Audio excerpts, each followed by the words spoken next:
কথার কথা বলছি যে আপনি আর 10 বছর বাঁচবেন, কথার কথা। আপনি কি হেলায় খেলায় দিন পার করতে পারবেন? আপনার মাথার মধ্যে থাকবে যে আমার হাতে টাইম কম। সাহাবায়ে কেরাম রাদিয়াল্লাহু আনহুম তখন এটা নিয়ে ডিসকাস করছিলেন। এই হাদিসটাই সেই হাদিস যেখানে 10টা মেজর সাইন বলা হয়েছে। নবীজি বলছেন এই 10টা না আসা পর্যন্ত কিয়ামত হবে না। কি 10টা? এক নম্বরে বলা হয়েছে যে দাজ্জাল, তারপরে বলা হয়েছে ঈসা ইবনে মারইয়ামের আগমন, তারপর ইয়াজুজ মাজুজ, দাব্বাতুল আরদ, 3টা ভূমিকম্প। এভাবে নবী সাল্লাল্লাহু আলাইহি ওয়াসাল্লাম 10টার কথা বলেছেন। হাদিসটা পড়ে দেখেন। যাই হোক, ওয়ার্ল্ড যেদিকেই যাক না কেন, পরিস্থিতি যেমনই হোক না কেন, সর্বপ্রথম আমাদেরকে বেসিক ঠিক করতে হবে। কি ঠিক করতে ভাই? বেসিক নিজে আগে ঠিক হতে হবে। নিজে ঠিক হওয়ার জন্য প্রথম কাজটা কি? প্রথম কাজ হচ্ছে লেখাপড়া করা। কি করা? পড়াশোনার কোনো বিকল্প নাই, লেখাপড়া সবাইকে করতে হবে। এবং এই লেখাপড়াটা আল্লাহ রাসূল সাল্লাল্লাহু আলাইহি ওয়াসাল্লাম সবার জন্য ফরজের কথা বলেছেন। বলেন নাই? তালাবুল ইলমি ফরিদা আলা কুল্লি মুসলিম। প্রত্যেক মুসলিমের উপরেই এটাকে ফরজ করা হয়েছে। কি ফরজ করা হয়েছে? আমাকে মুফতি হতে হবে, মুহাদ্দিস হতে হবে, মুফাসসির হতে হবে, এই লেভেলে যেতে হবে, এটা ফরজ? জি না, ইসলামের বেসিক জিনিসগুলো আপনাকে জানতে হবে, এটা ফরজ। কেন মুসলিম হয়েও জানবে না যে নামাজের আরকান কয়টা, ফরজ ওয়াজিব কি কি, ঈমানের পিলার কি কি, আকীদার মূল বিষয়গুলো কি কি, সুন্নাত কাকে বলে, বিদআত কাকে বলে, শিরক কাকে বলে, তাওহীদ কাকে বলে, এগুলো মুসলিমরা জানবে না কেন? কেন একজন মুসলিম 30 বছর পড়াশোনা করেও 30টা সূরা মুখস্থ করতে পারবে না? কেন একজন মুসলিম 40 বছর পড়াশোনা করছে 40টা হাদিস মুখস্থ করতে পারছে না? কেন পারবে না? এটা কি শুধু এক শ্রেণীর মানুষের জন্য, না কোরআন এবং সুন্নাহ সকলের জন্য? কোরআন এবং সুন্নাহ কি এক শ্রেণীর মানুষের সম্পত্তি, নাকি সবার জন্য উন্মুক্ত? একজন অমুসলিমও কোরআন কারীম পড়ে হেদায়েত পেতে পারে না? চর্চা না করলে কেমন করে হবে? প্রথম কথা ইলম অর্জন করা। দ্বিতীয় কথা ইলম অনুযায়ী আমল করা। ইলম আছে আমল নাই, এই ইলমের আসলে কোনো দাম নাই। কথা মনে রাখবেন, ইলম আছে আমল নাই, এই ইলমের আসলে কোনো দাম নাই। আরেকটা কথা হচ্ছে ইলম আছে কিন্তু ইলমের অহংকার আছে, এটারও কোনো দাম নাই। ইলম আছে, ইলমের অহংকার আছে, এই ইলমের কোনো দাম নাই। আল্লাহ পাক আমাদেরকে ইলম অর্জন করে অহংকার মুক্ত মন নিয়ে আমল করার তৌফিক দান করুন, আমিন। এর পরের দরকার হালাল রিজিক। হালাল রিজিক নাই, আমল করে লাভ নাই। যত আমল করেন সব ইন ভেইন, নষ্ট হয়ে যাবে। যত আমল করেন নষ্ট হয়ে যাবে, পরিবেশটা নষ্ট করেন না। যত আমল করবেন নষ্ট হয়ে যাবে যদি রিজিকটা হালাল না থাকে। এখন একটু অনেস্টলি বলি, আমরা কার কার পরিবারে হালাল রিজিক আছে? কত পার্সেন্ট মানুষের পরিবারে? কতগুলো পরিবার পাবেন সুদহীন, ঘুষহীন, দুর্নীতি করছে না? কতগুলো পরিবার পাবেন? খুবই রেয়ার। যারা ব্যবসা করছে দেখবেন মাপে কম দিচ্ছে। ব্যবসায় যদি আপনি মাপে কম দেন, সিন্ডিকেট করেন, কৃত্রিম সংকট তৈরি করেন, গভর্নমেন্টকে বিব্রতকর অবস্থায় ফেলেন, আপনিও সমান অপরাধী। এবং এই রিজিকটাও হারাম। ব্যবসা করার পরেও আপনি হারাম রিজিকের মধ্যে আছেন। এই কৃত্রিম সংকট তৈরি করবেন না। আল্লাহর ওয়াস্তে রমজান মাসে মানুষকে আরো বেশি বেশি খাওয়ান, পণ্যের দাম কমিয়ে দেন, মানুষকে কাপড় দেন, খাদ্য দেন, এতিমের পাশে দাঁড়ান, বিধবার খোঁজ নেন, যাকাতগুলো দিয়ে দেন, সাদাকা বেশি বেশি করেন, কোরআন বেশি বেশি তেলাওয়াত করেন। রমজান মাসে আত্মশুদ্ধির পথে হাঁটেন। কেন আপনি রমজান মাসে দুনিয়ার স্বার্থ চিন্তা করবেন? আল্লাহ পাক বোঝার তৌফিক দান করুন। বেসিক কাজ হচ্ছে আমাদের পারিবারিক আদর্শ ঠিক করতে হবে। এটা কঠিন, কারণ ম্যাক্সিমাম পরিবারের লোকজন কথা শোনে না। দেখবেন আপনি ইমানদার, ইমানের পথে চলছেন, পরিবারের লোকজন কথা শুনবে না, এমনটা হতে পারে। এবং এটা সুন্নাহ। নূহ আলাইহিস সালামের জীবনে দেখেন একই সুন্নাহ। লূত আলাইহিস সালামের স্ত্রী ঈমান আনে নাই, নূহ আলাইহিস সালামের স্ত্রী ঈমান আনে নাই, ইব্রাহিম আলাইহিস সালামের বাবা ঈমান আনে নাই, নূহ আলাইহিস সালামের ছেলে ঈমান আনে নাই। কোথায় যাবেন?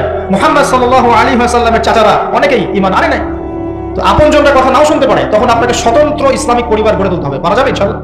হালাল খাবেন, স্বতন্ত্র ইসলামিক আদর্শ পরিবার গড়ে তুলুন। পরিবারের মধ্যে তাওহীদ থাকবে, সুন্নাহ থাকবে, তালিম থাকবে, পর্দা থাকবে, ইসলামী অনুশাসন এবং সংস্কৃতি থাকবে। সারা দুনিয়ায় গোল্লায় যা যাক, আপনি পরিবারটা ঠিক রাখবেন। পারা যাবে ইনশাআল্লাহ? পরিবারগুলো ঠিক করলে সমাজ ঠিক হবে ইনশাআল্লাহ আযজা ওয়া জাল্লা। বেসিক কাজে আসেন। আল্লাহ পাক আমাদেরকে প্রতিভা দেননি, সবাইকে কিছু না কিছু প্রতিভা দিয়েছেন এবং নিয়ামত দিয়েছেন। কাউকে জমি দিয়েছেন, কাউকে টাকা দিয়েছেন, কাউকে বুদ্ধি দিয়েছেন, কাউকে বলার ক্ষমতা দিয়েছেন, কাউকে লেখার ক্ষমতা দিয়েছেন। প্রত্যেকের এই প্রতিভাগুলোকে ইসলামের স্বার্থে ব্যয় করা যায় না? যার যার অবস্থান থেকে দিনের কোনো ফিকির করা যায় না? একটা মসজিদ করেন না, একটা মাদ্রাসা করেন, একটা ভালো স্কুল করেন, একটা ভালো বিশ্ববিদ্যালয় করেন, কলেজ করেন, একটা ইকোনমিক কোনো প্রজেক্ট করেন, কিছু একটা করেন, এতিম প্রজেক্ট করেন, মেয়েদের নিয়ে কোনো প্রজেক্ট করেন, মেয়েদেরকে সেলাই মেশিন দেওয়ার মতো কোনো প্রজেক্ট করেন, বিধবাদের খোঁজ নেন, কিছু একটা করেন, মানবতার কল্যাণে কিছু করেন, যাতে করে ইসলামের সৌন্দর্যটা সবার সামনে প্রস্ফুটিত হয়। পারা যায় না? অল্প অল্প কাজগুলোতে ইসলামের কল্যাণ হয় না? এগুলো একসাথে হলে দিনের খেদমত হবে না? এই দিন এক শ্রেণীর মানুষের সম্পত্তি নয়, আমাদের সবার মহব্বতের জায়গা দিন। আমরা যদি সবাই সবার জায়গা থেকে কাজ করি, ইনশাআল্লাহ দেখবেন দেশ এগিয়ে যাবে, জাতি আগাবে, গভর্নমেন্টের জন্য ভালো, উম্মার জন্য ভালো, সবার জন্য ভালো হবে ইনশাআল্লাহ তাআলা। আর যত বেশি আমরা কোরআন এবং সুন্নাহ থেকে দূরে সরে যাব, তত বেশি নৈতিক জায়গা থেকে আমরা সরে আসবো, নৈতিকতার অবক্ষয় হবে। আপনি দেখবেন সমাজে ম্যাসাকার অবস্থা সৃষ্টি হবে, সমাজে বেনামাজি লোকের সংখ্যা বাড়বে, সুদখোরের সংখ্যা বাড়বে, ধর্ষক বাড়বে, চোর বাড়বে, ডাকাত বাড়বে, ছিনতাইকারী বাড়বে, জুয়াখোর বাড়বে, লুচ্চা মানুষ বাড়বে, ডে বাই ডে বাড়তে থাকবে। তখন সমাজের কাঠামো আপনি ঠিক করতে পারবে না, তখন প্রশাসনিক চাপ দিয়ে কিন্তু এদেরকে আপনি সঠিক লাইন আনতে পারবেন না। মেরে আর পিটিয়ে কয়টা মানুষকে লাইন আনা যায় যদি আত্মার ভিতরে পরিবর্তন না আনা যায়? আত্মিক পরিবর্তন কে দিবে? ইসলাম ছাড়া। আত্মার পরিবর্তন কে দিবে? কোরআন এবং সুন্নাহ ছাড়া। এগুলোর মধ্য দিয়ে মানুষের আত্মাটাকে পরিবর্তন করা সম্ভব। ইনশাআল্লাহ দেখবেন সমস্যাগুলো সলভ হয়ে যাবে। যদি আমরা এই দায়িত্ব পালন করতে না পারি, যদি আমরা এই দায়িত্ব পালন করতে ব্যর্থ হই, আল্লাহ পাকের একটা সুন্নাহ আছে। সুন্নাহটা হচ্ছে নাসুল্লাহ ফানাসিয়াহুম। তারা আল্লাহকে ভুলে গিয়েছিল, আল্লাহ তাদেরকে ভুলে যাবেন।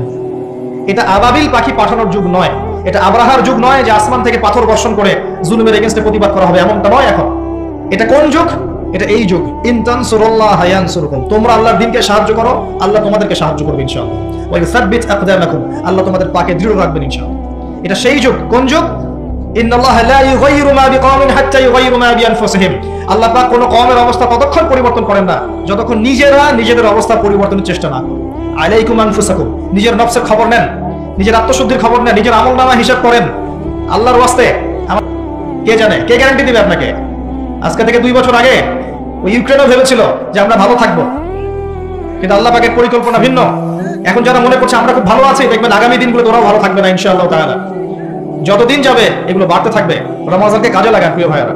রমজানে আল্লাহর ওয়াস্তে প্রত্যেক দিন এক পারা করে কোরআন পড়েন, প্রত্যেক মাস পুরো মাসে একবার কোরআন খতম করেন, তারাবির নামাজ পড়েন জামায়াতের সাথে, 5 ওয়াক্ত নামাজ পড়েন, বেশি বেশি দান সাদাকা করেন, বেশি বেশি ইফতার করেন, মানুষকে বেশি থেকে বেশি ইফতার করান, কাপড় দেন, খাবার দেন। ওই যে হোটেলগুলো আছে রমজান মাসে খোলা থাকে, পর্দা টাঙানো থাকে, এগুলো এই সংস্কৃতি, পর্দা সংস্কৃতি বাদ দেন। যে জায়গায় পর্দা আনতে হয় সেই জায়গায় নিয়ে আসেন, যেখানে পর্দা দেওয়া লাগে না সেখানে দিয়েন না। পর্দা কোথায় লাগে? পর্দা লাগে নারীর গায়ে, আর আপনি পর্দা ঝুলিয়েছেন হোটেলের মধ্যে যাতে মানুষ গিয়ে খাবার খেতে পারে। এগুলো বয়কট করেন, এগুলোর দরকার নাই। রমজান মাসে বেশি বেশি বাজারে যায় না, মাসের বাজার আগে করে ফেলেন, রমজানটাকে কাজে লাগান, সময়টাকে কাজে লাগান। যদি সম্ভব হয় এই মাসে কোরআনটা পুরোটাকে একটু করে অর্থ সহ পড়ার চেষ্টা করেন। আল্লাহর ওয়াস্তে রাসূল সাল্লাল্লাহু আলাইহি ওয়াসাল্লামের সুন্নাহগুলোর উপর আমল করেন, রমজানটা কাজে লাগান। নবীজি বলেছেন সাল্লাল্লাহু আলাইহি ওয়াসাল্লাম, সেই ব্যক্তি ধ্বংস হোক, লিসেন, সেই ব্যক্তি ধ্বংস হোক যে রমজান মাসকে পেয়েছে কিন্তু তাকে পেয়েও নিজের গুনাহগুলোকে মাফ করতে পারে নাই। আরেকটা কথা যেটা বলতে চাচ্ছিলাম, নবীজি বলেছেন সাল্লাল্লাহু আলাইহি ওয়াসাল্লাম, যার সামনে আমার নাম উচ্চারিত হয়েছে কিন্তু আমার নাম শুনেও সে সাল্লাল্লাহু আলাইহি ওয়াসাল্লাম দরুদ পড়ে নাই, সে ব্যক্তি ধ্বংস হয়ে যাক। নবীজি বলেছেন আমিন। অতএব আলোচনা অনেক লম্বা করলে লম্বা হতে থাকবে, কিন্তু মৌলিক কথাগুলো বলতে বেশি সময় লাগে না। সুদীর্ঘ সময় সুরেল আওয়াজ করে জিকিরের নামে ডিজে জিকির করে মানুষকে হাসি খুশি দিয়ে রং তামাশা করে মাহফিলের সময় নষ্ট করার কোনো মানে হয় না। এক একটা মাহফিল এক একটা দিনের আমানত, এক একজন বক্তা এখানে আমানত নিয়ে বসেছে, আমানতের খেয়ানত করলে আল্লাহ পাক তাদেরকে ধরবেন ইনশাআল্লাহ তাআলা। এক একটা মাহফিল এক একটা নিয়ামত। এত বেশি মাহফিল অন্য কোনো দেশে হয় বলে আমাদের জানা নাই, কিন্তু আমরা মাহফিলের বিষয়গুলোকে নষ্ট করে ফেলছি। এটাকে আমরা সিন্ডিকেট বানাচ্ছি, প্রফেশনাল ভাবে নিচ্ছি, এখানে দুনিয়ার স্বার্থকে আমরা জড়িয়ে ফেলেছি। আল্লাহ পাক আমাদেরকে বোঝার তৌফিক দান করুন। এখানে অনেকেই দেখা যায় ওনলি ফর আইওয়ার শোডাউনের জন্য আসে, ওনলি ফর জাস্ট একবার দেখার জন্য, চিড়িয়াখানার প্রাণীর মতো সেলফি তোলার জন্য, ভিডিও করার জন্য, ইউটিউবিং এর জন্য, ডলার কামাই করার জন্য। কি দরকার আছে? প্রয়োজন নাই। লৌকিকতা ছেড়ে দেন, আল্লাহর জন্য, আল্লাহ দ্বীনের জন্য কাজ করেন। আমি অনেকদিন বলেছি, দেখেন বহু মানুষ খ্রিস্টান হচ্ছে, বহু মানুষ কাদিয়ানি হচ্ছে, বহু মানুষ শিয়া হচ্ছে। আপনি কি অনলাইনে জানতে পারেন? পারেন না, কারণ তারা এত শোডাউন করে না। আমরা মনে হয় 1 ওয়াক্ত নামাজ পড়লে 10টা ছবি দিয়ে দিই যে আমি আজকে 1 ওয়াক্ত নামাজ পড়ছি। এত লৌকিকতা কেন? কি দরকার? এগুলো করতে গেলে ইসলামিক যে ব্যক্তিত্বরা আছে, লৌকিকতা করতে গেলে এবং তাদেরকে নিয়ে বাড়াবাড়ি করতে গেলে মনের মধ্যে রিয়া আসে এবং অহংকার আসতে পারে। এতটুকুই যথেষ্ট ওই মানুষকে ধ্বংস করার জন্য। নবীজি বলেছেন, অন্ধকার রাত্রে কালো পাথরের উপরে কালো পিঁপড়া হেঁটে গেলে যেমন দেখা যায় না, বোঝা যায় না, রিয়া এবং অহংকার এরকম জিনিস সূক্ষ্ম, এগুলো মানুষের মনে আসে, মানুষ বুঝতে পারে না। অতএব লৌকিকতা করবেন না, বেসিক কাজগুলো করেন। আমার কথা যদি একটু হার্শ মনে হয় আল্লাহর রাস্তায় ক্ষমা করবেন, কিন্তু বাস্তবতা এরকম। এগুলো বাস্তবতা ইসলাম সেই স্বর্ণযুগে নাই। এখন আমরা একদম বেসিক একটা জায়গায় আছে। এখন ওমর রাদিয়াল্লাহু আনহুর যুগ নয়, আবু বকর সিদ্দিক, উসমান, আলীর যুগ নয়, এমনকি এখন উমাইয়া আব্বাসীয় খেলাফত নয়, উসমানীয় খেলাফত নয়। এখন আমরা এমন একটা জেনারেশনে বাস করছি যে সারা ওয়ার্ল্ডের নেতৃত্ব দিচ্ছে ইসলামের দুশমনরা। এখানে আপনি যদি বেসিক ঠিক না করতে পারেন, 20 তলার স্বপ্ন দেখে লাভ নাই। যদি আমরা বেসিক ঠিক না করতে পারি, নিজেরা ভালো না হই, প্রত্যেকটা বেসিক কাজ ঠিকঠাক করতে না পারি, আমাদের বাচ্চাদেরকে ঠিক মতো মানুষ করতে না পারি, পারিবারিক আদর্শ সুন্দর না করি, কোরআনওয়ালা না হই, সুন্নাহওয়ালা না হই, তাসকিয়া না অর্জন করি, আলেম ওলামার সোহবতে না যাই, আত্মশুদ্ধি না অর্জন করি, সময়গুলোকে কাজে না লাগাই, আল্লাহর কসম করে বলছি, আল্লাহ পাক কি করবেন জানেন? আল্লাহ পাক এটা করবেন, ওয়া ইন তাতাওয়াল্লাউ ইস্তাবদিল কওমান গায়রাকুম। তোমরা মুসলিমরা যদি মুখ ফিরিয়ে নাও, দায়িত্ব পালন না করো, তাহলে আল্লাহ পাক তোমাদেরকে সরিয়ে দিয়ে নতুন কওমকে নিয়ে আসবেন। সুম্মা লা ইয়াকুনু আমসালাকুম, তারা তোমাদের মতো অপদার্থ হবে। আমরা কি চাই আল্লাহ পাক আমাদের সবাইকে সরিয়ে দেয় এবং এই সুযোগটা আমরা হাতছাড়া করতে চাই? আমরা কি এই জীবনটা কখনো পাবো ফিরে?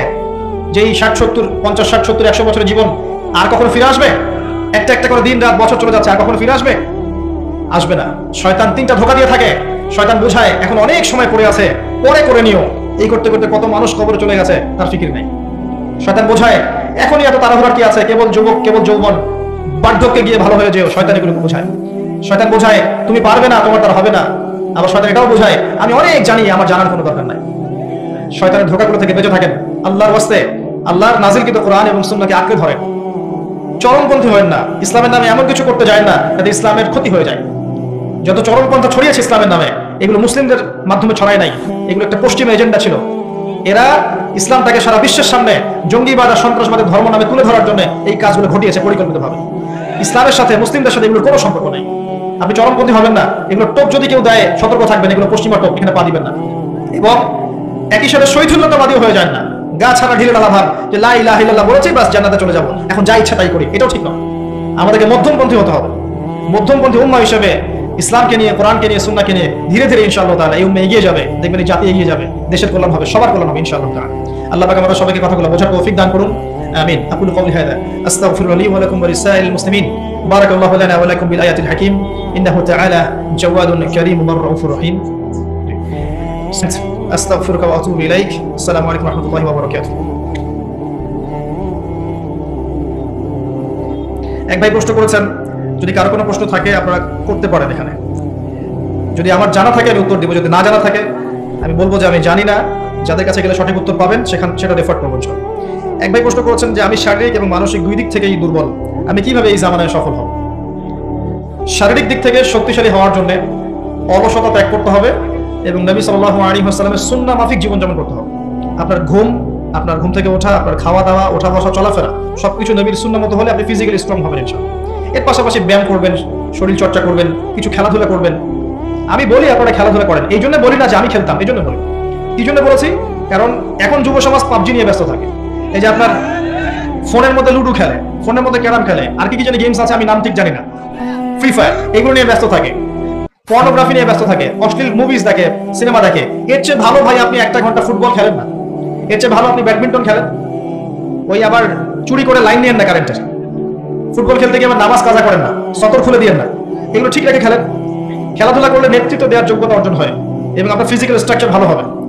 এখনকার জেনারেশন এগুলো করতে চায় না, খালি ঘুমায় আর ফাস্টফুড খায় আর এই যে অনলাইনে পড়ে থাকে, শেষ। বিশ্বাস করেন এই জেনারেশনের যদি আগামীতে প্রশ্ন আসে এই জেনারেশনকে দেশের জন্য দাঁড়াতে হবে, আমার মনে হয় না তারা পারবে।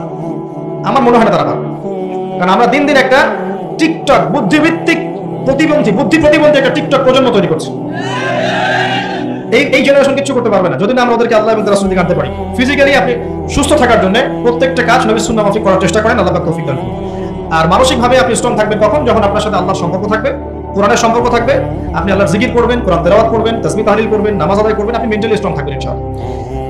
এবং আমি যে বেসিক কাজগুলো কথা বললাম, জ্ঞান অর্জন করেন, আমল করেন, হালাল রিজিকের সোর্সের সন্ধান করেন, বিবাহ শাদী করেন, পরিবার গঠন করেন, পারিবারিক আদর্শ সুন্দর করেন, ইসলামের জন্য আপনার সাধ্যমতো খেদমত করার চেষ্টা করেন, ইনশাআল্লাহ এই জামানাতে আপনি সফল হতে পারবেন ইনশাআল্লাহ।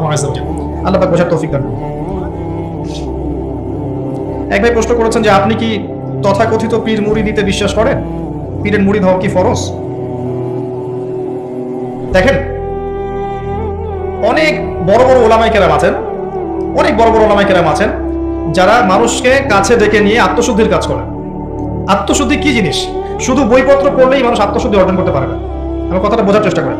শুধু বইপত্র পড়ে মানুষ আত্মশুদ্ধি অর্জন করতে পারে না। জ্ঞানের সাথে আমল যেমন লাগে তেমনি আমলওয়ালা মানুষের সোহবত লাগে। আমার কথাটা বোঝার চেষ্টা করেন। নবী সাল্লাল্লাহু আলাইহি ওয়াসাল্লাম কি কাগজের মধ্যে কোরআন লিখে দিয়ে বলেছিলেন বাসায় যাও পড়ে ভালো হয়ে যাও? এভাবে কি তিনি প্রচার করেছেন? সাহাবায়ে কেরাম রাদিয়াল্লাহু আনহুম তার সাথে থাকতেন, কিভাবে তিনি ওঠেন, কেমন করে বসেন, কেমন করে কথা বলেন, কেমন করে খান, সবকিছু তারা অবজার্ভ করতেন। তাকে দেখে দেখে দেখে দেখে সাহাবায়ে কেরাম রাদিয়াল্লাহু আনহুম ইসলাম শিখেছেন। এটার নাম সুহবত। যদি এমন কোনো মানুষ থাকেন এই যুগে, যদি যারা এই ধরনের কাজের সাথে সম্পৃক্ত, যারা আত্মশুদ্ধিওয়ালা মানুষ, আল্লাহ নূরওয়ালা মানুষ, বেদাত করছেন না, শিরক করছেন না, কোরআন সুন্নাহর অপার জ্ঞান আছে, এই মানুষগুলো সোহবতে গিয়ে দিন শেখার মধ্যে কোনো নিষেধাজ্ঞা নাই, বরং এটা উচিত, এটাই উচিত। নাহলে একা একা আপনি বিভ্রান্ত হতে পারেন। কিন্তু এই সিস্টেমটাকে আমরা যে কিছু বেদাতি কাজের সাথে সম্পৃক্ত করে ফেলেছি, এটা ঠিক নয়, আমি এটা সমর্থন করি না। কিন্তু অবশ্যই আত্মশুদ্ধির জন্য, তাজকিয়ার জন্য আল্লাহওয়ালা মানুষের সোহবতের প্রয়োজন আছে, এটা সত্য। আল্লাহ পাক বোঝার তৌফিক দান করুন। আর কি আছে?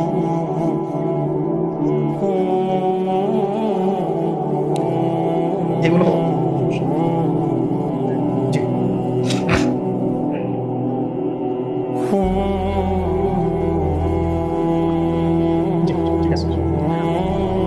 এক ভাই প্রশ্ন করেছেন যে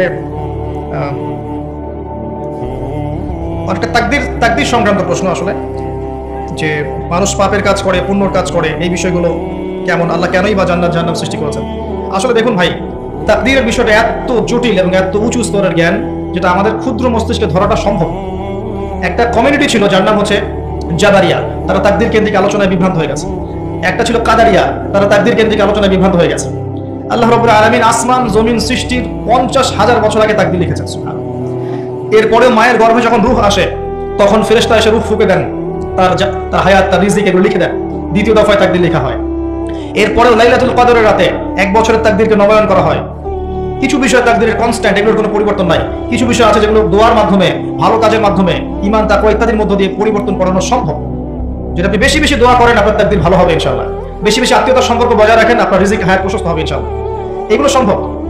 কিন্তু এগুলোকে নিয়ে জটিল চিন্তায় চলে গিয়ে আল্লাহ কেন সৃষ্টি করলেন আমাকে, কেন জান্নাত, কেন জাহান্নাম, আল্লাহ কোত্থেকে আসলেন, এগুলো চিন্তা করে সময় নষ্ট করার কোনো দরকার নেই। এগুলোর উত্তর যদি খুঁজেও পান আপনার আদতে কোনো ফায়দা নাই। এতটুকু বলবো, আল্লাহ রাব্বুল আলামিন তার বান্দাকে প্রচন্ড ভালোবাসেন,